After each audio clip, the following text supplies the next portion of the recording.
కానీ ఇవన్నీ మన్మోహన్ సింగ్ గారు మనకు ప్రసాదించినటువంటి.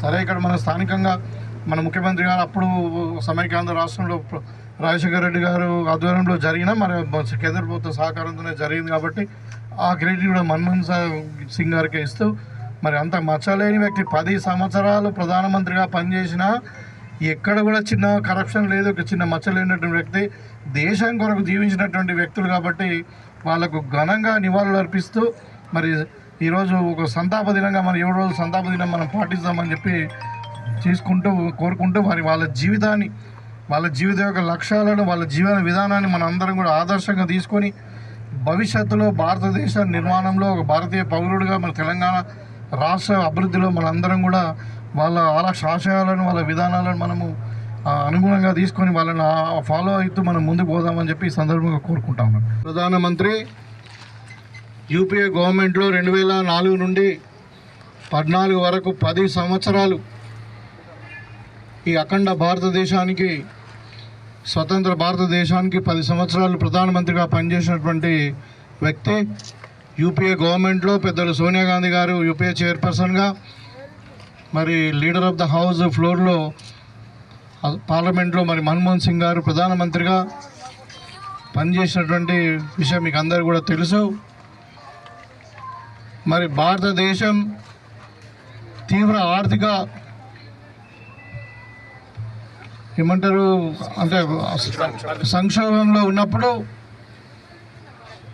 మరి పివి నరసింహారావు గారు ప్రధానమంత్రి అయ్యారు సంకీర్ణ ప్రభుత్వంలో. అప్పుడు పివి నరసింహారావు ప్రైమ్ మినిస్టర్ గారు అయినప్పుడు మన్మోహన్ సింగ్ గారు ఆర్బీఐ గవర్నర్గా ఉండే, అంటే రిజర్వ్ బ్యాంక్ ఆఫ్ ఇండియా గవర్నర్గా పనిచేసేవాడు. ఆయన ప్రతిభను గుర్తించి, ఆయన దేశభక్తిని గుర్తించి మరి ఆయనకు ఆర్థిక శాస్త్రవేత్త అని చెప్పి మరి ఆయన తీసుకొచ్చి ఈ దేశానికి ఆర్థిక మంత్రిని చేసినటువంటి ఘనత పివి నరసింహారావు గారిది. మీకు మన అందరు కూడా తెలుసు. మొత్తం అప్పుడు రాజీవ్ గాంధీ ప్రైమ్ మినిస్టర్ అయినప్పటి నుండి మనం ప్రైవేటైజేషన్ చేస్తూ మరి టెక్నాలజీ ట్రాన్స్ఫర్, భారతదేశాన్ని గ్లోబలైజేషన్ విధానంలో పోతూ మరి భారతదేశాన్ని నూతన యుగం స్టార్ట్ అయింది. మరి సంక్షోభం నుండి బయటకు తీయాలంటే, మనకు ఆర్థిక వ్యవస్థ బాగుపడాలని అంటే మన్మోహన్ సింగ్ గారిని ఆర్థిక మంత్రి చేసి మరి ఎన్నో ఏమంటారు ఈ రెవల్యూషనరీ తీర్మానాలు చేసినారు. అంటే విప్లవాత్మకమైన మార్పులు తీసుకొచ్చిన తర్వాత భారతదేశము మరి విదేశాల నుండి ఇన్వెస్ట్మెంట్స్ రావడము, భారతదేశము ఒక అభివృద్ధి మళ్ళీ స్టార్ట్ కావడం మొదలైంది. తర్వాత మరి 2004లో మన్మోహన్ సింగ్ గారు ప్రధానమంత్రిగా అయింది యూపీఏ గవర్నమెంట్లో. మన్మోహన్ సింగ్ గారి పాత్ర ఈ దేశంలో అభివృద్ధిలో ఎనలేనిగా ఉంది. దయచేసి మీడియా మిత్రులారా మీరు చాలా కొంచెం క్లియర్గా మనము చెప్పాలా. మన్మోహన్ సింగ్ గారు తెచ్చినటువంటి ఒక 4-5 అంశాలు నేను చెప్తా ఉన్నాను. ఒకటి, భారతదేశంలో ఎన్నడూ చరిత్రలో లేని విధంగా రైతులకు రుణమాఫీ చేసిరు. ఆ టైంలోనే 70,000 కోట్లు ప్రతి రైతుకు 1 లక్ష రూపాయల వరకు మన తెలంగాణ, ఆంధ్రప్రదేశ్, ఉమ్మడి ఆంధ్రప్రదేశ్ ఉన్నప్పుడు రాజశేఖర రెడ్డి గారి గవర్నమెంట్లో మరి ఆంధ్రప్రదేశ్లోనే కాకుండా యావత్ భారతదేశంలో రైతులందరినీ ఆదుకోవడానికి 1 లక్ష రూపాయల వరకు రుణమాఫీ చేశారు. అది భారతదేశ చరిత్రలోనే మొట్టమొదటిది రైతులకు అంత పెద్ద ఎత్తున రుణమాఫీ చేయడం అన్నది. అదేవిధంగా రైట్ ఆఫ్ ఎడ్యుకేషన్ అంటే విద్యా హక్కు చట్టాన్ని తీసుకొచ్చినటువంటి ఘనత మన్మోహన్ సింగ్ గారిది. విద్యా హక్కు అంటే ప్రతి ఒక్కరు భారతదేశంలో పుట్టినటువంటి ప్రతి బిడ్డ, ప్రతి పౌరుడు ఖచ్చితంగా చదువుకోవాల్సినటువంటిది ఒక చట్టం. అది 14 సంవత్సరాల లోపల ఉన్న పిల్లలందరూ కూడా బడికి వెళ్ళాలి. నిర్బంధ విద్య ఖచ్చితంగా వాళ్ళు చదువుకోవాలని, నిరాక్షరత ఉండకూడదని చెప్పి మరి విద్యా హక్కు చట్టాన్ని తీసుకొచ్చినటువంటి ఘనత మన్మోహన్ సింగ్ గారిది.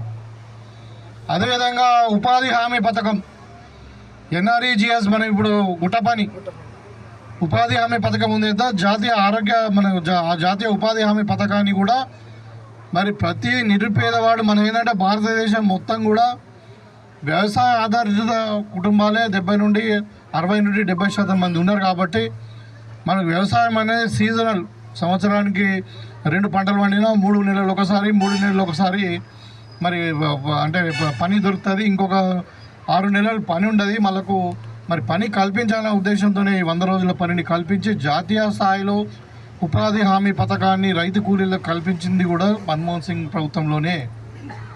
అదేవిధంగా మరి ఈ ఆహార భద్రత చట్టం, ఆహార భద్రత అంటే ఎవరు కూడా భారతదేశంలో ఏ పేదవాడు కూడా ఆహారం లేకుండా మాల్ న్యూట్రిషన్తో చనిపోకూడదు అని చెప్పి 3 పూటల తిండి తినాలని చెప్పి ఆహార భద్రత చట్టం కింద మరి రేషన్ బియ్యం కూడా స్టార్ట్ చేయడం జరిగింది దేశవ్యాప్తంగా. అదేవిధంగా రైట్ ఆఫ్ ఇన్ఫర్మేషన్ కూడా, ఇవి చాలా ఇంపార్టెంట్. ఎందుకంటే ఒక భారతదేశ అంటే ప్రజాస్వామ్య విధానాన్ని కానీ భారతదేశ పౌరుల యొక్క జీవిత విధానాన్ని మొత్తం మార్చేసినాయి ఇవి. ఇవాళ రైట్ ఆఫ్ ఇన్ఫర్మేషన్ ఆర్టీఐ ఈ ప్రభుత్వం ఏం చేస్తున్నది ప్రజలకు మరి తెలుసుకోవాల్సిన బాధ్యత, తెలుసుకోవాల్సినటువంటి హక్కు ఈ భారతీయ పౌరుల మీద ఉన్నదని చెప్పి రైట్ ఆఫ్ ఇన్ఫర్మేషన్ చట్టాన్ని కూడా తెచ్చింది కూడా మన్మోహన్ సింగ్ గారు.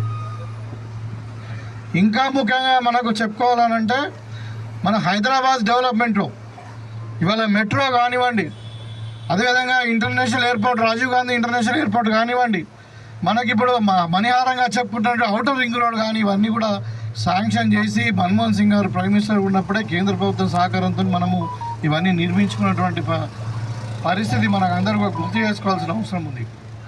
ఇంకా మరీ ముఖ్యంగా మనకందరూ కూడా తెలుసు, మనందరం కూడా తెలంగాణ ఉద్యమంలో పనిచేసినాం. తెలంగాణ రాష్ట్రం ఏర్పాటు చేస్తామని 2009లో ఎప్పుడైతే మన కాంగ్రెస్ పార్టీ ప్రకటించిందో, అది కూడా మన్మోహన్ సింగ్ గారి నాయకత్వంలో, సోనియా గాంధీ గారి నాయకత్వంలో, మరి చిదంబరం గారు ప్రకటించినటువంటి సందర్భం. 2014లో ఎప్పుడైతే తెలంగాణ బిల్లు పెట్టారో అప్పుడు కూడా మన్మోహన్ సింగ్ గారే ప్రధానమంత్రి. సోనియా గాంధీ గారి నాయకత్వంలో, మన్మోహన్ సింగ్ గారి నాయకత్వంలోనే మరి లోక్సభలో బిల్లు పెట్టడం జరిగింది. మన తెలంగాణ రాష్ట్రం ఇచ్చిన పార్టీ కాంగ్రెస్ పార్టీ, అది కూడా మన్మోహన్ సింగ్ గారు ప్రధానమంత్రి ఉన్నప్పుడే జరిగింది. కాబట్టి మన తెలంగాణ రాష్ట్రాన్ని ఇచ్చినటువంటి కాంగ్రెస్ పార్టీకి 10 సంవత్సరాలు మరి ప్రధానమంత్రిగా ఉండి అట్లా భారతదేశాన్ని అంతర్జాతీయ స్థాయిలో ఎక్కడో తీసుకుపోయిండు. ఇవాళ టెక్నాలజీ విషయంలో కానీ, కమ్యూనికేషన్స్ విషయంలో కానీ, ట్రాన్స్పోర్ట్ అంటే రోడ్డు కానీ, మనకు రైల్వేస్ కానీ, లేకుంటే ఎయిర్పోర్ట్లు కానీ, షిప్ పోర్ట్స్ కానీ, ఏదైనా అంటే కమ్యూనికేషన్ సిస్టంలో కానీ, మరి ఐటీలో కానీ భారతదేశాన్ని ప్రపంచ స్థాయిలో నిలబెట్టి మనది అతిపెద్ద ప్రజాస్వామ్యమే కాకుండా అతిపెద్ద ఆర్థిక వ్యవస్థలో తీర్చిదిద్దడంలో మన్మోహన్ సింగ్ గారిది పెద్ద పాత్ర.